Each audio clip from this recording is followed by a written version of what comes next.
দীর্ঘদিন ধরে স্বল্প ভাতা, সীমিত সুযোগ সুবিধা এবং অনিশ্চিত কর্মজীবনের অভিযোগ তুলে আন্দোলনে সরব হলেন স্পেশাল পুলিশ অফিসারদের পরিবারের সদস্যরা। শুক্রবার অল ত্রিপুরা এসপিও পরিবারের কল্যাণ সংস্থার ব্যানারে পুলিশের মহানির্দেশক দপ্তরে 10 দফা দাবিতে একটি ডেপুটেশন প্রদান করা হয়। ডিজিপি উপস্থিত না থাকায় সংগঠনের প্রতিনিধিরা তাদের দাবি সংবলিত স্মারকলিপি ডিআইজির হাতে তুলে দেন। সংগঠনের পক্ষ থেকে জানানো হয়, দীর্ঘদিন ধরে রাজ্যের বিভিন্ন প্রান্তে এসপিওরা গুরুত্বপূর্ণ দায়িত্ব পালন করলেও এখনো তারা স্থায়ী চাকরি এবং প্রয়োজনীয় সুযোগ সুবিধা থেকে বঞ্চিত। তাদের প্রধান দাবির মধ্যে রয়েছে এসপিওদের চাকরির নিয়মিতকরণ, পুলিশের অন্যান্য কর্মীদের মতো সমতুল্য বেতন এবং সুযোগ সুবিধা প্রদান, সামাজিক নিরাপত্তা নিশ্চিত করা এবং কর্মজীবনের অনিশ্চয়তা দূর করা। পাশাপাশি 10 দফা দাবি দ্রুত বাস্তবায়নের জন্য সরকারের কাছে আবেদন জানানো হয়।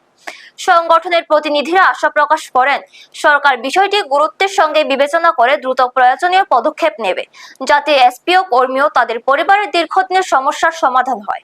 ব্যুরো রিপোর্ট, নিউজ তৎকাল 24।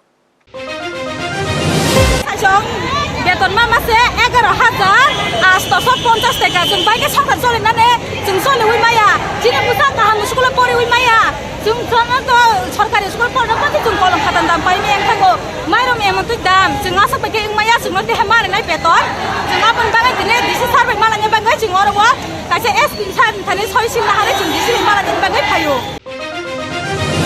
এসপি ফ্যামিলি থেকে আমরা 10 দফা দাবি নিয়ে আসছে। 10 দফা দাবি হলো এসপিওদের চাকরি নিয়মিত করতে হবে।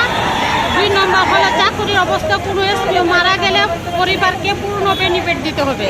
3 নম্বর পুলিশের নিয়ে এসপিওদের 13 মাসের বেতন প্রদান করতে হবে।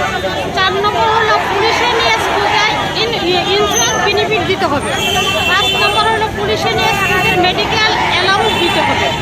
6 নম্বর পুলিশের এসপিওদের ড্রেস অ্যালাউন্স দিতে হবে। 7 নম্বর পুলিশের নিয়ে এসপিওদের রেশন অ্যালাউন্স দিতে হবে।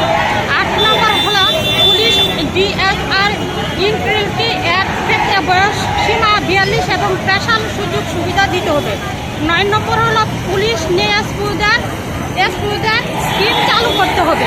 আপনারা দেখছেন নিউজ তৎকাল 24।